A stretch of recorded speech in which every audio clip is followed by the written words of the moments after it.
always a pleasure having you on the show. And it's been 20 years, Subodh, I've known you, and if there's one thing that comes to mind when I say Subodh Singh, much more than being the chief operating officer or being at a leadership level, I think it's about your humility, your calm, your composure. How do you maintain that calm? How are you exactly what I am not? How do you maintain that calm? Actually, I have seen some people who have maintained calm, and I have read in many places that when you are faced with crisis, the first thing you must do is maintain calm. You tend to take wrong steps or get guided in hyperactivity, in anger, to do a wrong thing, which is not in the interest of the environment, the people you are dealing with, or you yourself. So I made it a point that when a situation arises which demands me to just get angry, upset, or very vocal, I force myself to step down on that platform and try to have a smiling and a composed outlook. Amazing. Does it also have to do something with family values, upbringing, and so on? No, it does. I mean, sometimes people are told in young age, in childhood, that maintain your composure, maintain people. These are given. Some values are given by teachers, some values by parents. But in my case, in addition to these, I have read this a couple of times that just getting angry, saying something, doing something in anger is only going to make you regret. But when I say this, one important thing I would like to say is anger is good, provided it results in fire in the belly. It makes you set your goal and go persistently, consistently behind your goal. So there the anger to prove yourself or to do something very valuable for everyone, for yourself, for your family, or your society, that sort of anger is very, very helpful. But very few people can draw that thin line and use their anger constructively. A lot of them end up doing what is not to be done at that spur of the moment. So it has come with time, it has come with reading, and to some extent it is there in me also that I don't just get angry like that, because I know sometimes some things that gone wrong have already gone wrong. You getting angry cannot go back and change it. You now have to see what you can do to rectify it or to come out of it. So there also you have to think with a cool mind, with all your available resources and so on. So anger is not going to help you come out of it in that spur of the moment. Tell us something about your early experiences of healthcare. How has healthcare evolved in the last 20-25 years? And you've been one of those who stuck to one industry. Unlike people who work for 4 years in ICICI Bank and then go to PepsiCo and then join, say, university, or then you've stuck to your industry 20-25 years, maybe more. You've grown, you've worked with huge brands. Tell us how the industry has grown and how have you grown with that? I would like to very clearly say that every industry offers an opportunity.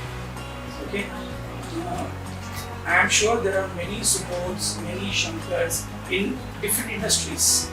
It's not that a Subodh will grow only in a hospital industry or a Shankar will grow only in the academic industry. It can be vice versa. So every industry offers opportunities for learning, improvement and growth. That's the first thing. And how did I grow in this industry? I got good mentors. I was fortunate in that. I got good mentors in my bosses, mentors in my leaders, mentors outside my work circle. So people gave me good guidance, people gave me good inputs how to go about what to do. And then I did some reading, as I already mentioned. So with all this, I've been able to grow to where I am. Though I personally believe there is a lot more to evolve, there is a lot more to achieve, and there is much to do for the society, for the people. So I still am on the journey of improving myself. The second question is about how did hospitals grow? You see, hospitals had to grow. There is no two ways about it. Okay, it's like how to be a successful society or an economy. You must have some piece of your tourism industry, you must have your manufacturing industry, you must have your service industry, you must have your aviation industry, you must have your hospitality, hotel industry. All of them together will evolve an economy. Same way is the hospital industry. It is just that for many decades, people neglected health, or possibly they were not aware that they have health issues and they were living with them, that probably my pain is God given for my bad deeds, or somebody thought that I fell off so I have to live with this broken leg for another 6 months. So they never knew that things could be corrected, could be improved and could be recovered from. So the industry didn't grow for a long time. Nursing homes till about 4 decades ago, clearly nursing homes were everything.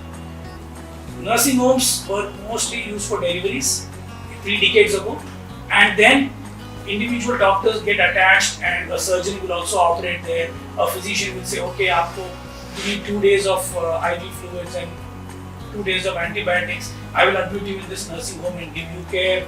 So, इस तरह से nursing home culture was big time prevalent in India. But as I said, hospitals had to grow.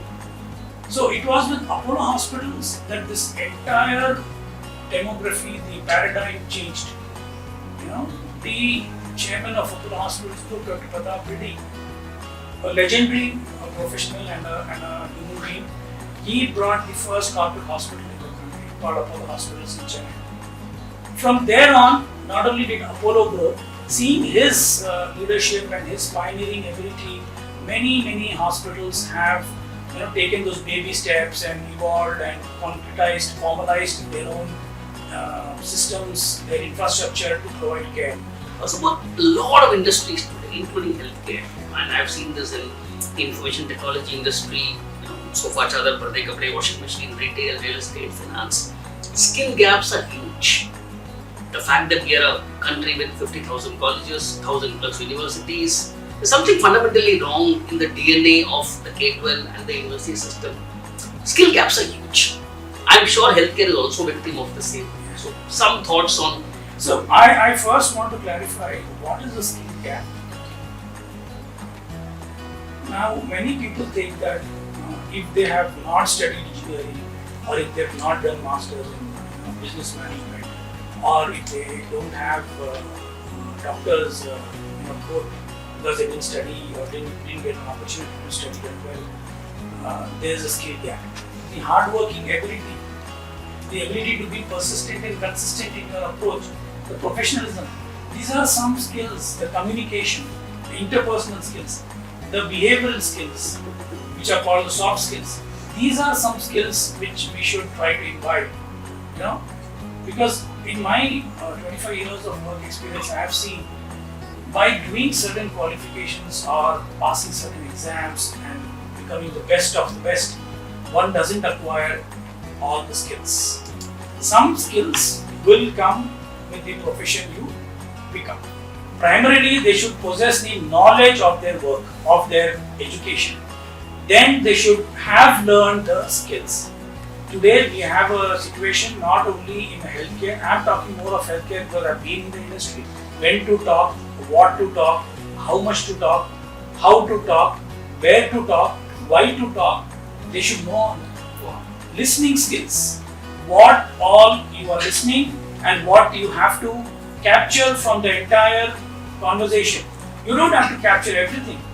You have to capture 1 or 2 lines which are important, which will make a difference to you, to improve yourself. So listening skills, interpersonal skills, to be a part of the team, to accommodate other people in spite of their bads, in spite of their shortcomings. Leadership skill, to take people along. Any message for people across all industries? Any message that you would like to give? These are troubled times, clearly not great times. We all thought after COVID things will grow. They haven't, honestly. So any message that you would like? Troubled times will keep coming and going. There is no phase which will be really golden for a long time. I'm sure when there were golden years, at the same time there were troubles, there were wars, there were droughts, and people fought over those and then they survived. So, one important message I want to tell to all youth is, no matter what, it is survival of the fittest. That comes from Darwin's theory. आप सबने अपने school में पढ़ा होगा. It is nothing but survival of the fittest. And I can give hundreds of examples. Simple example I can give you is, let's take Neeraj Chopra, because he's recently in news and all of you must be aware of how he lost out by just a centimeter or so. So the other person was more fit in delivering the final shot of javelin and he won. It's simple as that. Look at Virat Kohli, look at Roger Federer. They are also keeping themselves extremely fit in all manners, not just physically, mentally strong. They have to carry the responsibility of their team, of their nation on their shoulder. So that mental pressure, they are trying to maintain it well. So that's a kind of ability to keep fit, mentally fit. Of course, the physical fitness where they have to play, they have to win. They might, a game of tennis may extend up to 5 sets. So all 5 sets, Roger Federer has to play as fittingly as he played the first point of the match. Virat Kohli, he must have done fielding in the first innings. Second innings is batting. He's come to bat. He's already tired, had some brief food, but he has to be as fresh as he started the first over fielding. So it's survival of the fittest. And other than mental and physical fitness, you have to be fit enough to take criticism. People will give you a lot of criticism. People will give you a lot of unwanted advice with which you try to get bogged down. So you have to be fit, mentally strong to understand what of the criticism I should take and what I should leave. So survival of the fittest is very important. And to be fit, you have to be fit mentally, physically, emotionally, and important, skillfully. So if I am a lawyer, and if I want a client to come to me, the client should be impressed with my work, with my ability to win the case. On the face of the discussion, the client should feel this person can win the case. So I have to manage my knowledge, my abilities, my skills to present it in a manner where I manage the thought process of the client and convince him or her, not impress, convince to come to me for the case. After I do this piece, I have to do management of preparing the entire case. It's the documents, it's the listening, it is understanding the previous court orders or the previous judgments, trying to refer to them. So I'm managing my time, I'm managing my entire office, my resources to arrive at the best case to be presented to the court. I then have to manage the court surroundings. I have to make sure that things go in my favor, what the other person will ask, what the other lawyer will ask, what my witness will answer. I have to think of all that, I have to manage all of that for that particular case. Last and final, I have to manage what best suits the judgment. If I want to get the judgment in my favor, I have to see what workup the case has to go through so that the judgment comes with is based on proper evidence and facts that I have presented, not on just some questions which were surprises to me. I have to manage the entire scenario. That is the professional managing that I am referring to. If you look at personal, don't we manage our own food habits? When we go out, we eat too much, or some youngsters drink too much, then all sorts of health hazards. The next day they just want to have just buttermilk. They just want to have some plain nibu pani because kal raat ka abhi utra nahi hai. So you are managing your next day because you didn't manage your previous night. Your friends, every friend wants you to be with them, or you want your friend to be with you. How can you manage that? You can't manage that. There are so many. As long as you have a sibling, you are in a rural place or in a jungle where only you and your sibling or you and your